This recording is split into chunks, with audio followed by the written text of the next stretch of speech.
Kā atbrīvoties no kauna? Projektā Tavā galvā mēs 15 minūtes meklējam risinājumu kādai jūsu iesūtītai situācijai. Esmu Irina, Un es esmu Līga. un ikdienā mēs palīdzam cilvēkiem tikt galā ar situācijām, kurās viņi jūtas iestrēguši. Šodienas situācija.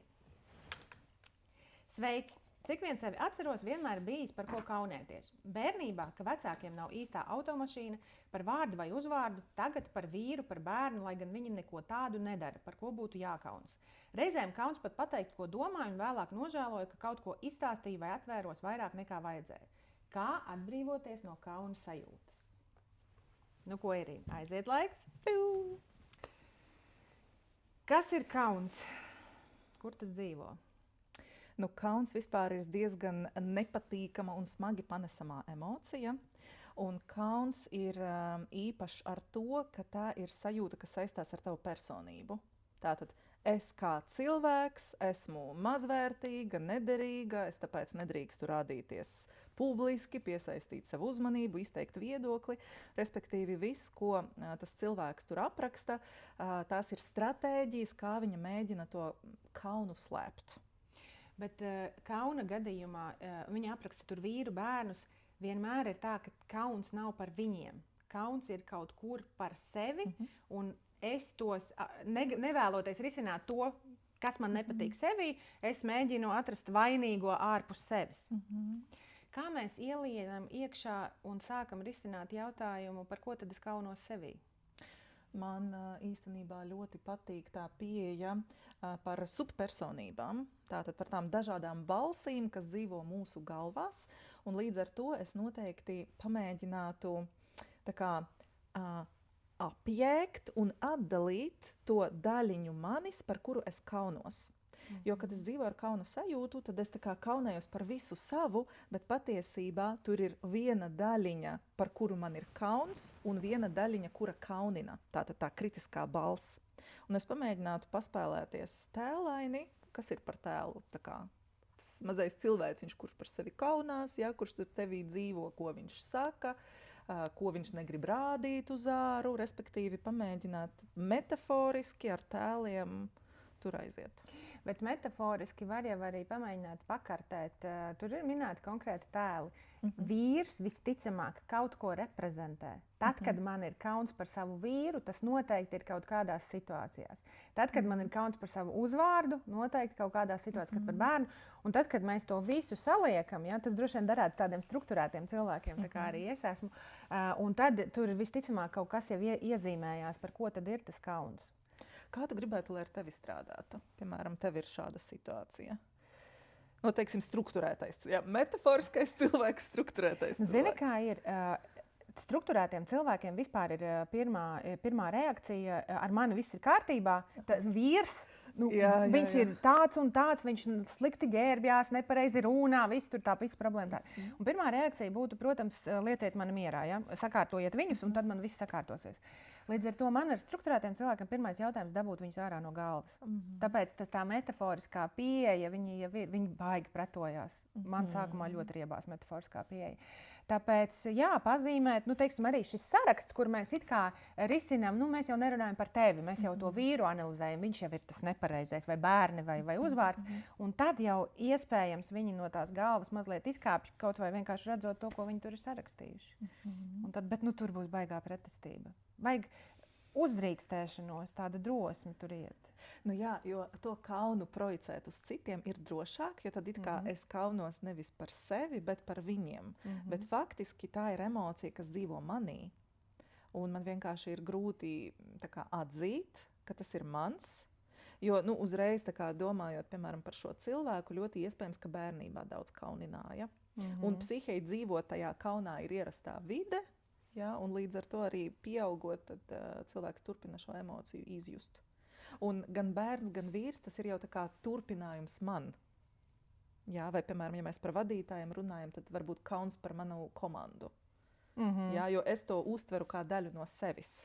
Līdz ar to arī visas manas emocijas, ko es jūtu, viņas tā kā turpinās cilvēkos, ar kuriem es jūtos saistīts, piederīgs. Klausies, bet man šeit gribētos tādas skaidrības labad piebilst, ka supervīzijās un coaching sesijās ne visus kaunu jautājumus mēs varam risināt. Ja tur ir kaut kas stipri dziļāks, es teiktu, ka ir jāiet uz terapiju. Jā.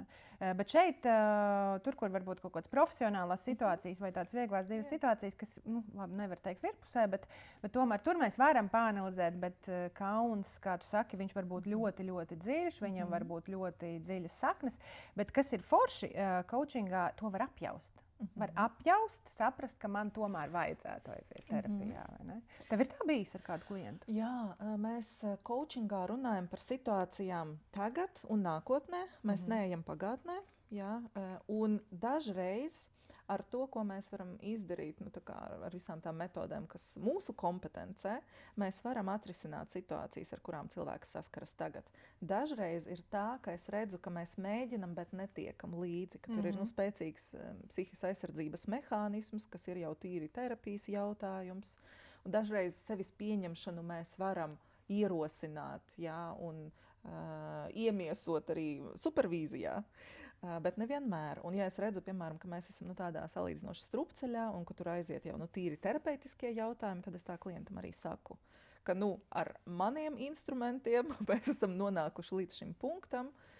Un dažreiz klienti, piemēram, iet paralēli pie terapeita un pie manis. Dažreiz mēs uztaisām pauzi, viņi aiziet tur. Respektīvi, tie varianti ir dažādi. Jo es arī esmu par to, lai tā kā saprastu savas kompetences robežas. Jā, jo man ir bijis tādi klienti, kur es viņus gatavoju kaut kādam pasākumam. Tas ir mazliet citādi, bet tomēr skar kaunu. Piemēram, kauns no publiskās uzstāšanās. Ja? Tas tomēr ir kauns par sevi. Ja? Tur netiek tas kauns meklēts ārpusē. Bet tieši caur šo sagatavošanos mēs identificējam, ka man ir bijusi līdzīga situācija arī citos gadījumos, kaut kad iepriekš. Un tad klients arī pats var novērtēt, cik tas ir smagi, cik tas bieži atkārtojās. Un tad jau var saprast, vai mēs varam ar šo kaunu strādāt tagad, vai arī citādi. Tas ir tāds vāveres ritenis. Es tev palīdzēšu sagatavoties šim pasākumam, tam pasākumam, bet ja tāda iekšējā pieņemšana nenotiek, tad tur nenotiek. Bet labi, šodien mums ir tāda tomēr risinājuma meklēšana. Mēs sāktu, teiksim, ar kartēšanu. Ja, par ko es izjūtu kaunu. Un tad mēs redzam, ka tur ir kaut kas, kas atkārtojās. Piemēram, pamodelēsim. Ja? Tātad par vīru man ir kauns, piemēram, kā viņš izskatās. Par bērniem man ir kauns, kā viņš izskatās. Par uzvārdu man ir kauns, kā tas skan. Par sliktu uzvedību diezgan bieži. Tas uzreiz atsitās pret droši vien esmu slikta māte. Jā, bet ja mums šobrīd būtu jāpadomā, par ko tas varētu liecināt pašā cilvēkā, ko viņš nevar sevī pieņemt. Iespējams, tas viss ir hipotētiski. Mēs tagad pievienojam faktus no sevis, jo situācija ir tieši tik liela, cik es viņu nolasīju. Kas tur varētu būt, kurā virzienā mēs varētu iet? Ķermenis? Jā, es parasti tad, visdrīzāk, šim cilvēkam tad es piedāvātu uzmest tādu, nezinu, vai zīmēm vai sarakstīt. Kuras ir lietas, par kurām tu esi droša? Ja? Piemēram, par mani runājot, es esmu droša par savu intelektu, izglītību, pieredzi. Un tur jebkurš var man teikt, ka tev kaut kas tur nav labi. Es pieņemšu viņu viedokli, kā viņa subjektīvo viedokli, tas mani nesāpinās. Ja? Jo tur es esmu droša. Ja cilvēks aizskartu kaut kādas tēmas, kuras nejūtos droša, tad atkal es sāktu sevi kritizēt. Un līdz ar to, jebkuram cilvēkam, principā, kas grib strādāt ar savu pašvērtējumu, ja? Un kauna sajūtu, ir ļoti labi saprast, kuras ir tēmas, kur es esmu neapšaubāmi laba vai stabila, un kuras ir tēmas, kuras var man izšūpot. Un tas palīdzētu arī ikdienā tā orientēties. Vēl man ienāca prātā, ka te varētu aiziet pa vērtību ceļu. Jo, piemēram, tad, kad tas vīrs man nokaitina, visticamāk tiek kustināta kaut kāda man ļoti svarīga lieta, lai tas būtu tieši tā. Un tur viņš droši vien tai neatbilst. Ja, un kaut kas mani tajā kaitina. Es tad paskatītos, pirmkārt, kur ir tā situācija un kas notiek ar mani tajā brīdī, kad man ir šis nosacītais kauns. Jo tur tas iespējams varētu nebūt arī kauns. Jā, to mēs nezinām. Jā, tas ir aprakstīts kā kauna sajūta, un mēs uzreiz pieķērāmies, ka tas jau ir definēts kā kauns, bet iespējams tur ir cita emocija. Un tad būtu jāpaskatās tās situācijas, kas tas ir, kurā brīdī tas notiek, kāds ir mans konteksts, kas iespējams ar mani ir noticis pirms tam. Jo iespējams tas kaut kā būvējās viens otram virsū. Tāpēc jau tas zirneklis ir svarīgs, ka tā kauna sajūta, vai lai kas tas būtu, viņa nekad nebūs tāda latviski būtu. Konstanta? Nevis konstanta, bet atsevišķi stāvoša, gribēju teikt stand-alone, ja, tā kā atsevišķi stāvoša. Viņai visticamāk ir konteksts, un noteiktos kontekstos reakcijas parasti jau mums atkārtojās. Es vēl varētu iet tādu prasmju trenēšanas ceļu, un tā prasme, ko man šķiet varētu attīstīt, ir sevis pieņemšana, līdzjūtība pret sevi. Jo kaunu just ir normāli, ja? Mēs principā tagad ar tevi runājam, kā atbrīvoties no kauna, bet, to ir just normāli. Vienkārši kā sevi atbalstīt brīžos, kad man ir tā nepatīkamā emocija, lai tā emocija mani nebloķē. Piemēram, man ir kauns runāt sapulcēs, un ja man ir prasme sevi atbalstīt, tad es runāju caur kaunu. Ja man nav prasme sevi atbalstīt, tad es sēžu, klusēju un pēc tam vēl šaustu sevi, kāpēc es nepateicu. Un kam atsaucās šī tēma, varat izlasīt Kristīnas Nefas grāmatu Līdzjūtība pret sevi. Ļoti laba, vai arī iet pie speciālistiem, kas palīdzētu šīs te prasmes trenēt. Jo ar grāmatu lasīšanu ir tu tā kā izlasi un domā, ka esmu tāda baigi gudrā tagad, bet faktiski zināt un darīt ir divas dažādas lietas. Un speciālistu bonus ir, ka tur ir mājas darbi, vai ka mēs runājam par to, labi, tad tu izmēģināsi šo nākamajā situācijā, pēc tam mēs pārunāsim, kā tu jūties, kas tev palīdzēja vai traucēja. Jā. Jo ļoti svarīgi jau ir to prasmi nostiprināt. Tas ir tas, ko tu saki, es izlasu, es zinu, bet ja es viens pats mēģinu to var izdarīt, protams, ir ļoti apņēmīgi cilvēki, kas tiek galā arī ar podkāstiem un grāmatām, tā kā tas arī var būt. Bet tā problēma ir tāda ar to kontekstu. Ja tu esi pilnīgi gatavs, ir mierīgi, mēs esam mājās, ir lieldienu brīvdienas, tur vienalga, un tajā brīdī tev tas kauns iestājās, nezinu, tur vīrs runā pa telefonu, viņš kaut ko stulbu saka, bet tev nav, tavs konteksts ir viens, un tu tad tā paga kauns, tu vari tur analizēt, tur bija grāmatā tas, bet tad, kad tas kauns atkal atkārtojas stresa situācijā, tu iekritīsi vecajā rīcībā. Jā. Līdz ar to tev jārada jauna rīcība. Un to pašam izdarīt ir grūtāk, jo mēs pēc dabas esam ļoti slinki. Ļoti slinki. Un speciālists ir tas, kas tev vienkārši liek, tā kā treneris zālē. Ja? Ļoti, ir cilvēki, kas var trenēties paši zālē, un ir tie, kam ir vajadzīgs treneris. Tā kā, labi, mums ir vēl 3 minūtes. Varbūt, ko mēs gribētu tam cilvēkam pateikt vai novēlēt, vai tāda, lai ir kaut kāda, praktiskais. Viena lieta, kas izskanēja, kauns, tas ir normāli. Jā. Otra lieta, citi cilvēki ir citi cilvēki, visticamāk, tas kauns nav par viņiem, jo viņiem ir tiesības būt tieši tādiem, kādiem ir kaut kas, kas tev nedara. Ja? Sākam vienmēr ar sevi. Un analizējam sevi. Jā, un tas maģiskais jautājums, ko tas saka par mani? Jā. Kā es jūtu tagad šo kaunu? Jā. Tā tad meklējam, pierakstam, var taisīt dienas grāmatu, telefonā, notes izmantot, es tā daru. Pierakstam, analīzēju situācijas, kad tas atkārtojās, lai saprastu, par ko tas ir. Jo tas nekad nebūs tāds globāls ģenerāls. Jā. Tur mums vajag datus. Jā. Lai analizētu, mums vajag datus. Lūk, un tad soli pa solim. Jā, tad attīstīt prasmi sevi atbalstīt. Jā. Un just sev līdzi, jo grūtas situācijas ir visiem, būs visiem. Jā, un tad ir svarīga tā prasme dot savu atbalstu. Arī pēc pētījumiem ir veiksmīgāki cilvēki ilgtermiņā, kuri sev prot dot atbalstu paši. Jā, ko vēl?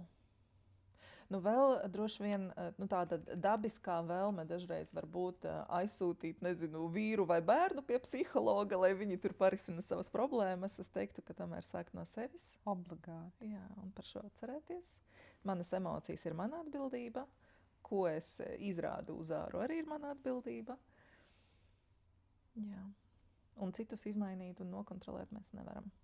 Un vēl viena svarīga lieta ir, ka sākam ar mazumiņu.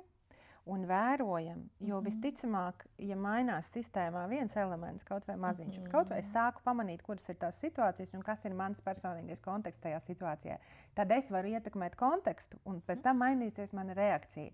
Un pēc īsa brītiņa var gadīties, ka tas vīrs sāk mazāk kaitināt, tie bērni sāk mazāk uzvilkt. Un jāsaprot, tas nebūs šāds risinājums, ja pa 15 minūtēm visu izdaram, visu man vairs nekad dzīvē nav kauns.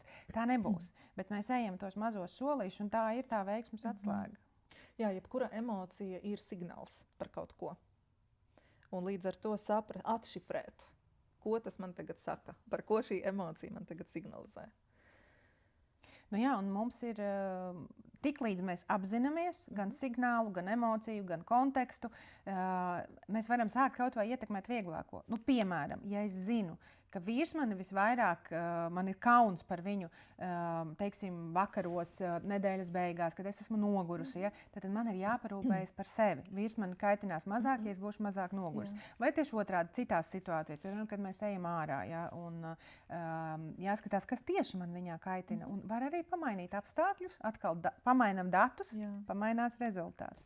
Ja, tā kā vērot, pētīt un atrast to informāciju, kas mums palīdz saprast, kādas situācijas atkārtojās. Nu tālūk. Tā tas izskatās. Ja jums patika, sūtiet mums savas situācijas un iespējams arī jūs saņemsiet kaut ko vērtīgu no mums jūsu situācijā. Un ja jūs esat saskārušies ar kaut ko līdzīgu, tad droši padalieties komentāros, bet uzreiz brīdinam, lai tas ir cieņpilni, nenosodoši, jo visu slikto mēs dzēsīsim ārā. Un ja jūs esat gatavi pastrādāt vairāk, dziļāk, parakt savā situācijā, ne tikai par kaunu, jums katram savs stāsts, mūsu kontakti ir zemāk. Jūs varat pierakstīties pie manis vai pie Irīnas vai vasarā. Mēs rīkosim pasākumus, kur būsim mēs abas, un tad, ja jums patiks šis formāts, sekojiet līdzi jaunumiem un strādāsim kopā.